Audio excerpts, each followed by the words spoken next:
Assalamualaikum warahmatullahi wabarakatuh. Waalaikumsalam warahmatullahi wabarakatuh. Balik lagi di channel YouTube-nya saya Bang Mujab. Kali ini ada di segmen Bincang Asik. Dan setelah beberapa kali bikin konten Bincang Asik narasumbernya sendirian, kali ini gue bikin konten Bincang Asik narasumbernya berdua.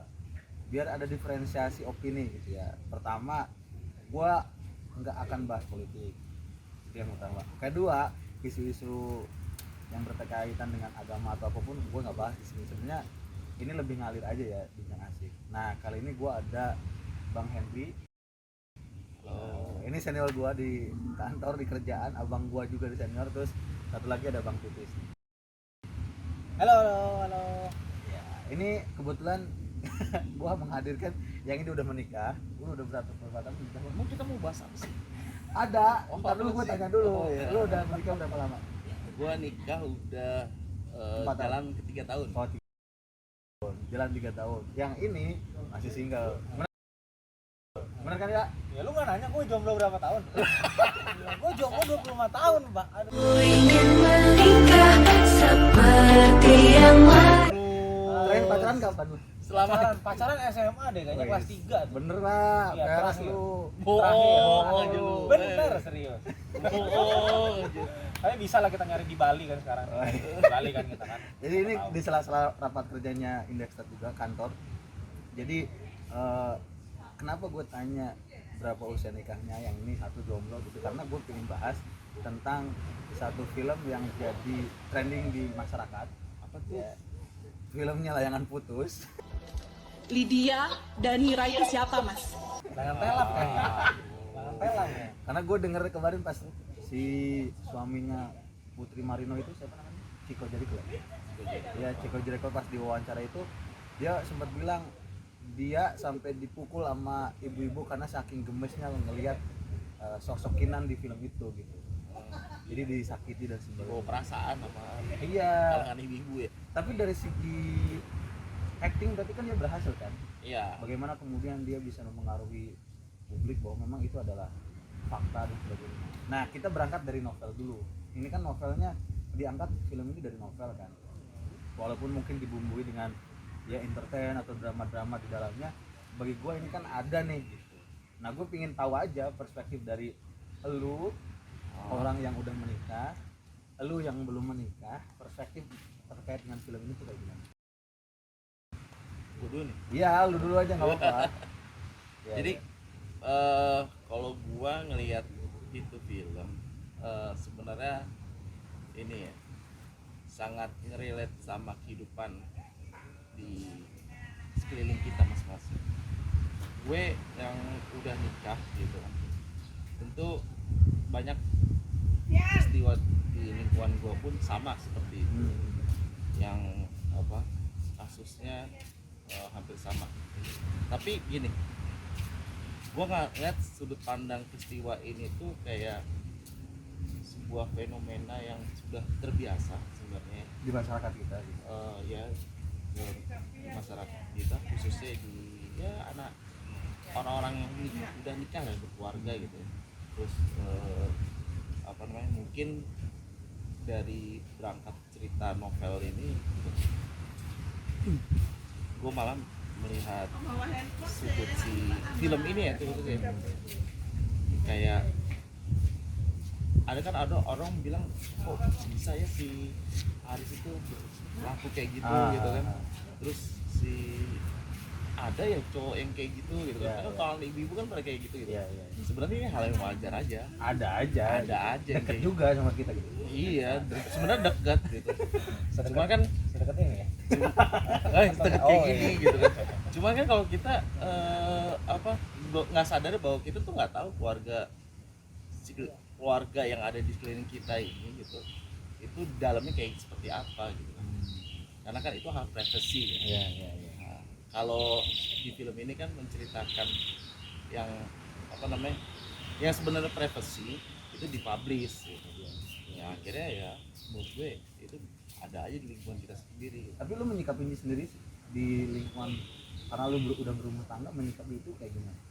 Menikah Biasa aja atau kemudian istri lu juga yakin gue nonton kayaknya?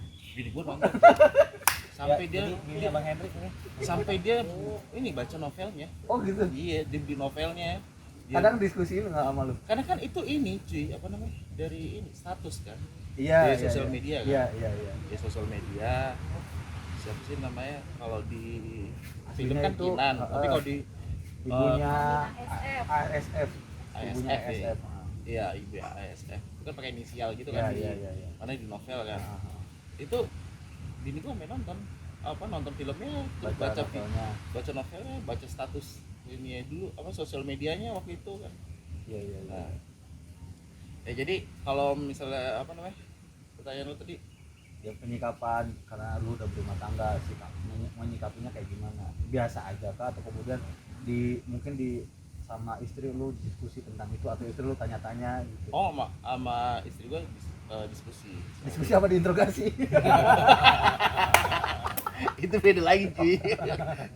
Dia cuma ngancem-ngancem dong, awas lu ya kayak gitu ya. Berarti bener ya fenomena suami-suami dari pasca nonton itu istrinya jadi agak jadi over. posesif coy. Beneran dah. Jadi jangan lama ini ya, dia kemana gitu, sama siapa ya. Iya. Jadi kan itu psikologi si perempuannya jadi terbawa sama suasana Iya, kayak gitu kan karena nonton film itu. Tapi ya nggak apa-apa.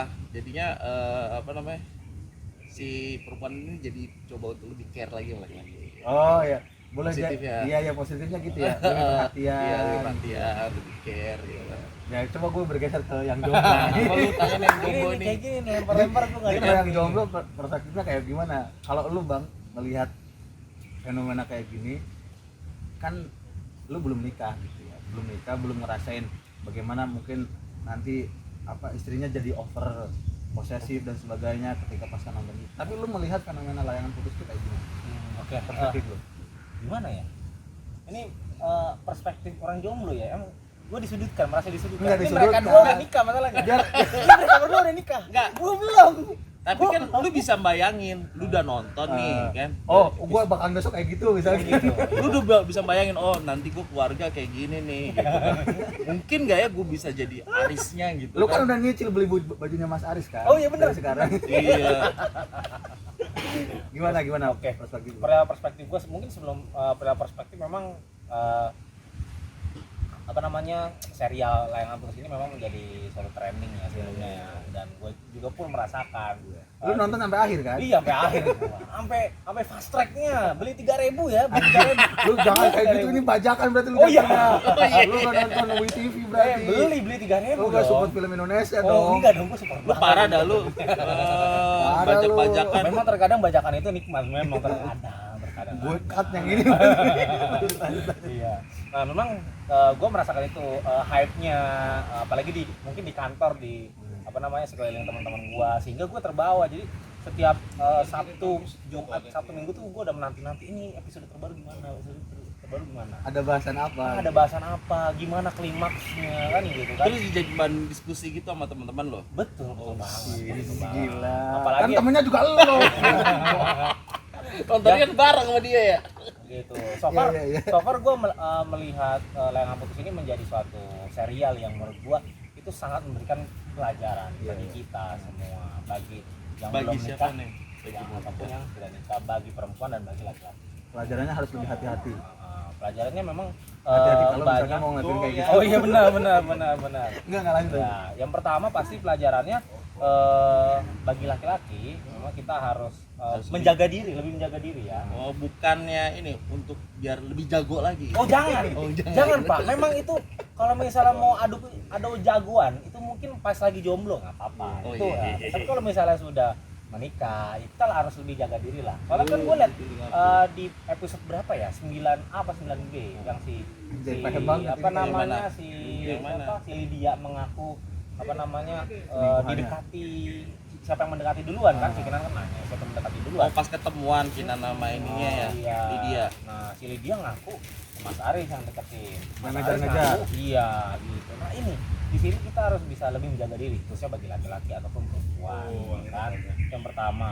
Kemudian yang kedua, mempererat lagi bagaimana caranya, kalau menurut gua ya, ini sebagai gua jomblo, komunikasi antar keduanya. Meskipun memang gue melihat Mas Aris ini sudah sukses ya, tapi mungkin kasih sayangnya mulai berkurang. Iya. Itu mulai berkurang, apalagi mengorbankan impian istrinya ya, Kapadokia ya, itu ke Turki ya, mungkin turunan kidul mungkin, gue nggak tahu juga gitu kan, kayak gitu. Jadi kalau misalnya bagi gue yang jomblo ini menjadi suatu tamparan besar. Kenapa ya? Karena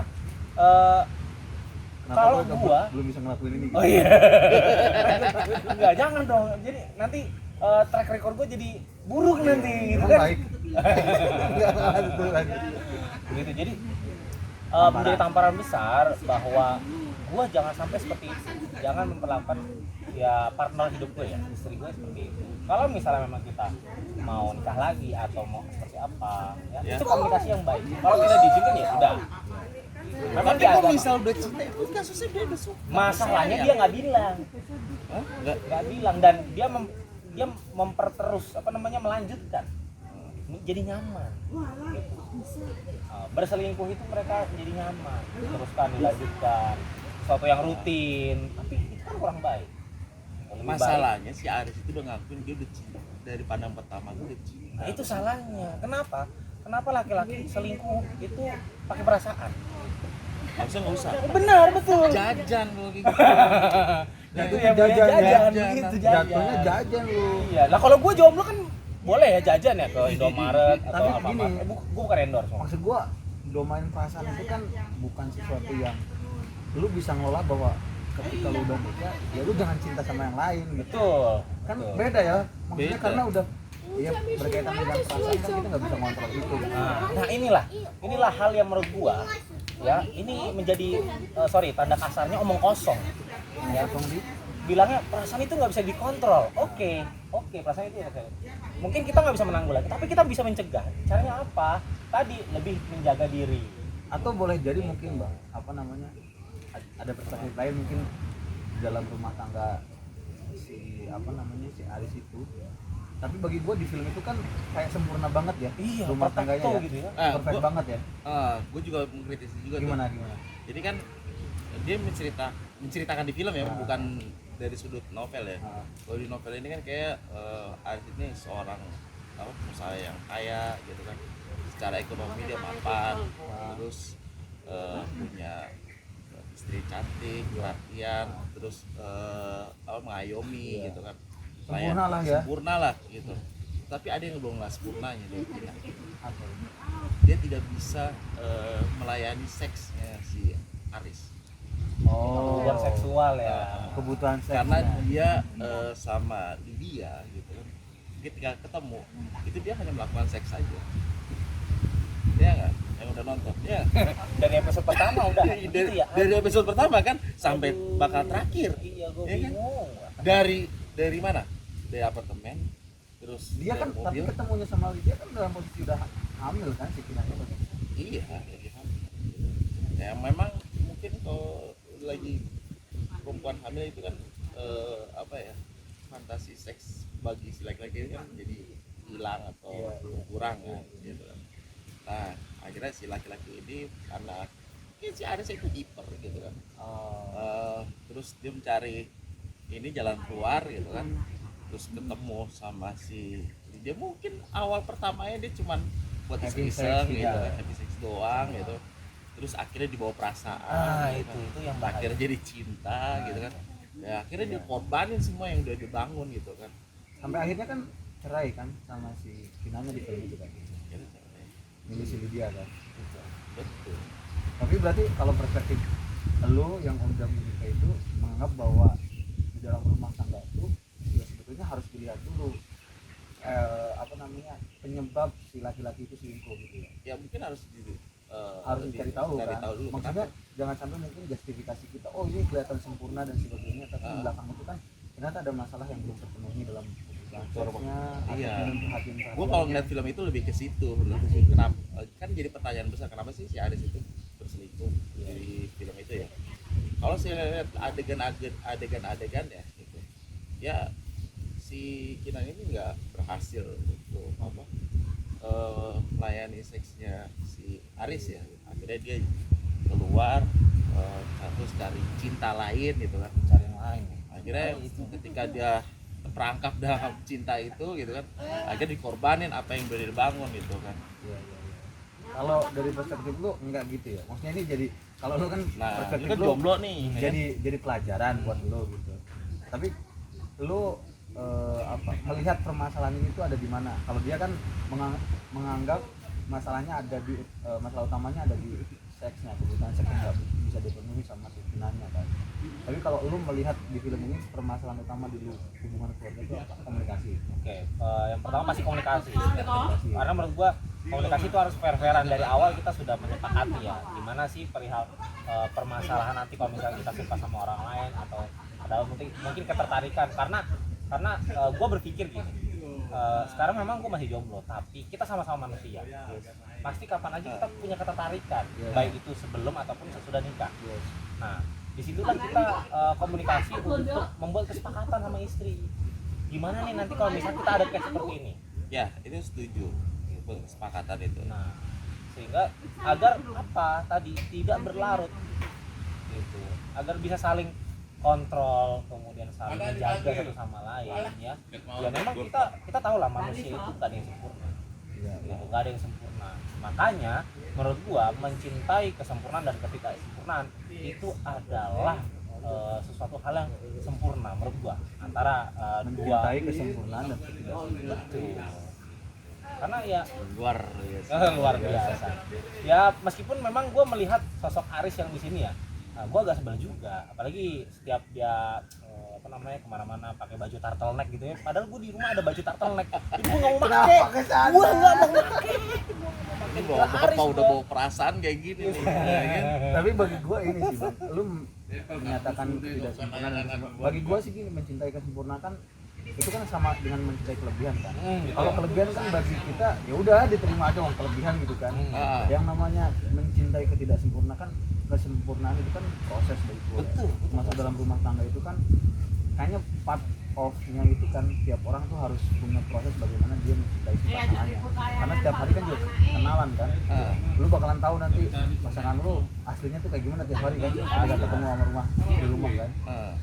Nah, tapi gue ingin ngeliat ingin nanya ke lu Bang Hedi dan Bang Kudus gitu.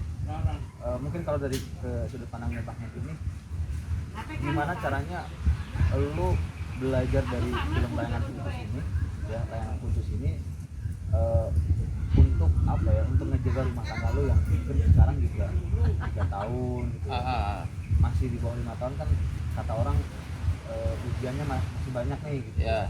Tahun selebihnya udah 5 tahun ke atas kan tinggal rasa sayang sebetulnya gitu.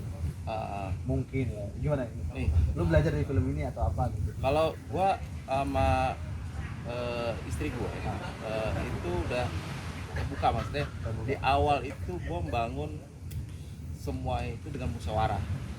Oh, lu terbuka di awal, Terbuka, mau urusan dompet kayak, mau urusan kebutuhan seks, kayak, terus mau urusan apa namanya ke depan mau kayak gimana, terus plan gua secara karir mau kayak gimana gitu kan. lu terbuka semua Itu gua terbuka, apapun deh semua itu gua terbuka dan gua bicarakan. Ketika gua mau memutuskan sesuatu itu gua bicarain gitu. Nah, gua juga ngasih tahu ke bini gua, kita nggak akan tahu apa yang terjadi di masa depan. Nah, ketika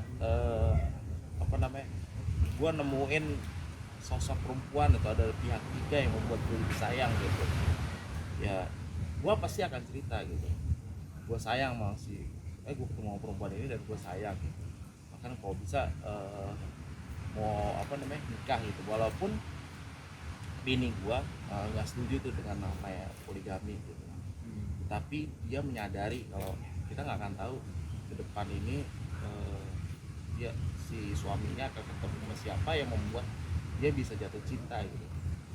Karena kalau perasaan itu bisa dijaga, tetapi kita nggak tahu fase sampai mana perasaan itu dijaga. Karena sejaga-jaganya lu memperketat sebuah perasaan itu, tiba-tiba ada hal yang longgar itu membuat longgar, terus ada sosok perempuan yang masuk ke situ ketika lu lagi lengah, itu mungkin aja. Nah, makanya fase rasa sayang itu tuh nggak ada batasnya. Kita sama istri gitu ya, kita cinta gitu, dan cinta kita sama istri pun juga tanpa ada alasan gitu. Karena kalau misalnya kata si Joy Tejo itu, kalau misalnya lu cinta sama pasangan lu dan lu ada sebabnya, tandanya cinta lu itu cuma kalkulasi gitu. Dan gue pas ini benar juga gitu, bahwa cinta itu nggak ada karena, nggak ada alasannya. nggak ada alasannya. Ketika lu ditanya, lu kenapa sih cinta sama dia gitu, lu bisa jawab gitu. Nah itu berarti kalkulasi cinta, karena nggak ada karena. Gue lagi mikir gue cinta ini kalkulasi atau bukan. Mungkin akumulasi dari kekaguman. Jadi misalnya gini,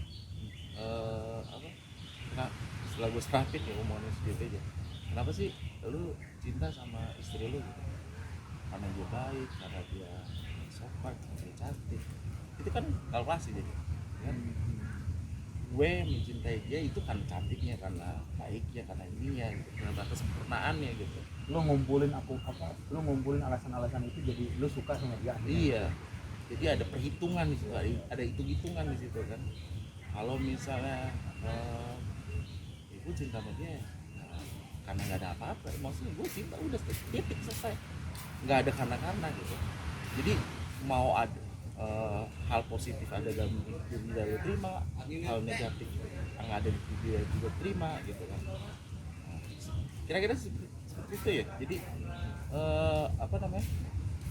membangun cinta di rumah tangga itu kan sebuah proses dan proses itu panjang. Kita nggak bicarain 1 tahun 2 tahun sampai bahkan menemukan kesempurnaan itu untuk menjadi cinta gitu. Mungkin bisa pernikahan berapa tahun kemudian gitu. Ada fase-fasenya gitu. Sampai lu bisa menerima pasangan lu secara utuh tanpa syarat. Gua nggak mempedulikan kekurangan lu, gua nggak mempedulikan kelebihan lu seperti apa gitu. Gua terima sepenuhnya dan itulah yang lagi gue bangun gitu. Makanya gue sama istri gue lebih terbuka, open, walaupun bini gue itu kalau misalnya soal poligami gitu kan, apalagi dia nonton kemarin kan tuh Ayam Putus itu, udah itu tuh gua imajinasinya dia gitu kan, overthinking, rasa kecemasan si perempuan gitu, akhirnya timbul kan. Nah akhirnya ya gue cuma mau ngasih ini ya, perbandingan bahwa ini sebuah film gitu kan, walaupun ini ada kenyataannya ya, karena itu di novel juga ya, itu kehidupan keluarga orang lain gitu. Nah disitulah perannya si suami gitu, harus bisa ngelit ya, jadi leader gitu kan.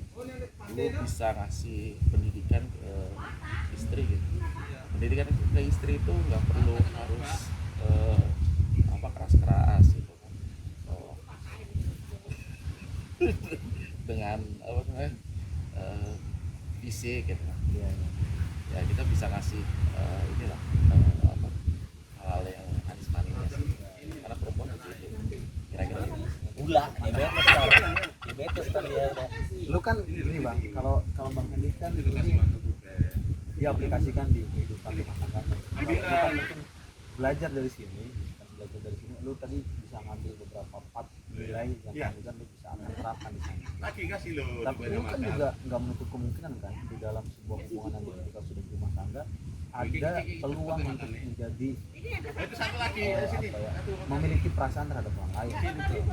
Lu nggak menutup itu kan? Ya kalau kata Bang Napi ya begitu. Ya waspadalah gitu kan. Nah, kalau masih ada peluang atau ya memang tadi lah ya, kalau ada celah tidak apa ya, memang sangat bagus ya menurut gua untuk para jomblo yang memang nonton Ayam Putus, sehingga apa ya tadi bisa lebih aware dan bisa lebih membayangkan bahwa kita nggak bisa memaksakan kehendak atau pilihan dari partner hidup kita, karena kan gue melihat di sini si Arisnya pengen milih dua-duanya, sedangkan memang si partner hidup kita itu pilih salah satu. Sehingga tadi penting banget sebelum kita mungkin yang jomblo ya, sebelum kita nikah sama dia ya kita tanya dia nggak sih di poligami, kalau ya benar-benar teman-teman memaksimalkan, mengusahakan teman-teman jangan sampai melakukan hal itu gitu. Soalnya memang bersedia di poligami ya itu ya itu oke, terserah. terserah. Itu pilihan aja. Pilihan aja. Terserah. Kalau misalnya si perempuan mau nge-share ya, nge-share waktunya buat perempuan lain atau istri gua ya nggak apa-apa, silakan aja. Itu pilihan aja. Pilihan aja. Cuma oke ya gue bisa menangkap beberapa pelajaran dari lu berdua, maksudnya perspektif orang yang udah menikah dengan orang yang masih berjuang itu kan ya kan berjuang kan, masih berjuang kan. Benar-benar gue lagi Maksud berdua. gua ada perbedaan sudut pandang ngambil nilainya gitu. Ada yang satu mungkin dari awal kita udah terbuka, dari awal itu jadi problem yang mungkin kita juga nggak bisa prediksi itu akan ada atau enggak gitu. Nah sebetulnya bagi gua kan apa namanya ya, perasaan itu memang domainnya, kontrolnya sulit sebetulnya. Bagi gua sih sulit gitu, karena kita nggak bisa ini kan, nggak bisa memprediksi kita bakal selamanya stay satu misalnya gitu ya, atau gimana kan, itu sulit gitu. Makanya mungkin komunikasi jadi satu hal yang penting, karena kayaknya gue nangkep di nilai film ini gitu, yang mahal itu adalah bagaimana si Kinanya memperjuangkan mati-matian hubungan rumah tangganya kan. Iya nggak sih, dia memperjuangkan kan, si Kinanya justru yang memperjuangkan demi raya. Berarti alasan utama untuk memperjuangkan rumah tangga itu kan adalah anak, karena ternyata kan si Kinanya ini punya Stories. punya stories yang sama kan. Dia sama bapak sama ibunya bisa gitu. Kemudian dia memilih Aris jadi pasangan pasangan hidupnya adalah melihat Aris itu sosok yang sempurna bagi Kina. Tapi kan itu ternyata ketika di back story lagi, si ibunya pernah bilang ke Kinan kan, jangan sama Aris terlalu sempurna gitu kan. Pernah bilang di film itu tuh. Jadi iya kan, pernah. Jadi value-nya adalah ternyata ketika udah rumah tangga, anak menjadi punya pertama untuk menjaga rumah tangga itu kan. Ya. Lu yang itu rasakan juga? Mungkin gue saat ini belum punya anak ya, cuman pasti ketika gue punya anak, cinta gue itu yang pertama pasti anak. Terus terbagi Itu naluri ya. Jadi gue punya bayi gitu kan, misalnya gue punya keturunan, punya anak, pasti secara psikologis orang tua gitu, cintanya itu pasti sepenuhnya ke anak dibanding baru ke istrinya, pasti ada yang kayak gitu. Karena itu udah pasti kalau sebagai orang tua ya, karena lu pasti udah tahu kan bokap nyokap aku kayak gimana ke lu gitu kan. Cinta itu terbagi. Oke. Kayaknya bahasan layanan putus tuh jadi bahasan yang bisa part-part gitu ya. Panjang. Dan fenomena di masyarakat jadi jadi naik gitu. Ya karena itu merelate sama kehidupan masa kini ya, kehidupan pernikahan di era sekarang. Kita lingkungan kita mungkin ada orang yang udah bercerai gitu. Kita walaupun kita hanya tahu alasannya itu secara covernya aja gitu, kita nggak tahu isinya kayak gimana gitu. Nah kalau misalnya itu menceritakan sebuah isinya gitu, di dalam rumah tangganya gitu, yang akhirnya si penonton itu ngerasa wah ini gua banget gitu kan. Apalagi orang-orang yang udah cerai gitu kan, wah ini gua banget, Relate banget gitu. relate banget nih gitu. Wah akhirnya semua mama tuh membawa perasaan semua tuh, akhirnya jadi heboh kan semuanya. Iya. Tadi ada pesan pepperoni pizza ya? Iya. Ya, tunggu sebentar ya. Ayo kasih sana, kasih tangannya. Iya, pakai sapi di sana. Ada dua porsian. Nah, Jadi sebentar ya. Ya, makasih ya. Pertama lagi mungkin kalau dulu. ya. Terima kasih. Iya, oke. Jadi gue bisa nangkep sih apa yang lo sampaikan dan yang disampaikan juga gitu. Dan gue juga belajar gitu. Gue juga baru nikah yang notabene juga gue harus punya banyak pembelajaran gitu. Karena kita menakodai tiga minggu. Oke, baru nambah seminggu gitu. Bentar lagi sebulan. Maksud gue karena akhirnya kita harus belajar bagaimana menakodai rumah tangga itu dengan perspektif yang karena lu sebagai kepala keluarganya ya lu menjadi leadnya di sana. Ya. Dan lu buat lu misalnya yang berapa minggu gitu. Ya lu budayakan semua itu terbuka. Ya. Kalau si Aris ini kan, kalau misalnya kita balik lagi ke film itu ya, itu kan diem-diem, Ya. Diam-diam nikah gitu ya. diem ngewe, diem ngewe. Nah, gua nggak mau bahas itu.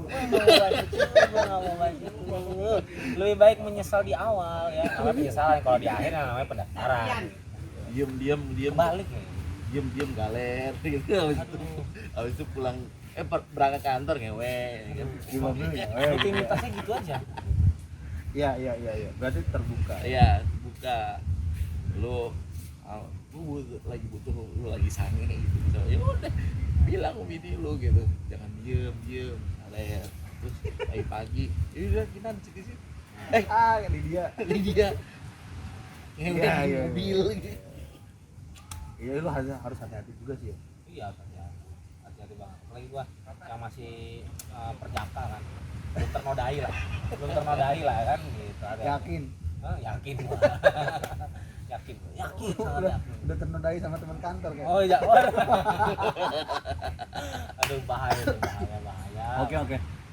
Jadi itu dulu lah ya pembahasan di Bintang Asik kali ini. Gue bahas tentang layangan putus lah, sama ini mengukur atau melihat perspektifnya dari sudut pandang laki-laki gitu. Karena dari kemarin tuh yang ditonjolkan kan sosok perempuannya aja, kita nggak pernah ngulik sebenarnya ada penyebab apa kalau dalam rumah tangga itu dari perspektifnya laki-laki. Boleh jadi kan tadi ada kepuasan seks yang tidak bisa dipenuhi, ada komunikasi yang nggak baik-baik aja gitu, walaupun kita terlihat sempurna dalam sebuah rumah tangga, ternyata di balik itu semua kan ada segudang permasalahan yang jadi akumulasi gitu. Iya, Nah, itu harus diwaspadai gitu. Gue juga makasih banyak nih, gue jadi belajar nih dari Bang Henry, dari Bang Litis kan. Lah kan lu udah melewati masa jomblo, lu ngapain belajar sama gua? Ya kan gue bisa mengambil pelajaran dari perspektif lu ketika dalam ketika dalam membina rumah tangga ke depan.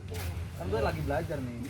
Lu udah pengalaman selama 3 tahun ini membina rumah tangga harus terbuka apa gitu. Iya. Ternyata hal yang krusial, yang sekecil apapun lu pasti perhatikan. Itu kan jadi penting. Oke, terima kasih banyak. Mungkin kalau ada value-nya silakan diambil, kalau nggak ada nggak usah dihujat juga gitu. Mau enggak ya buang aja.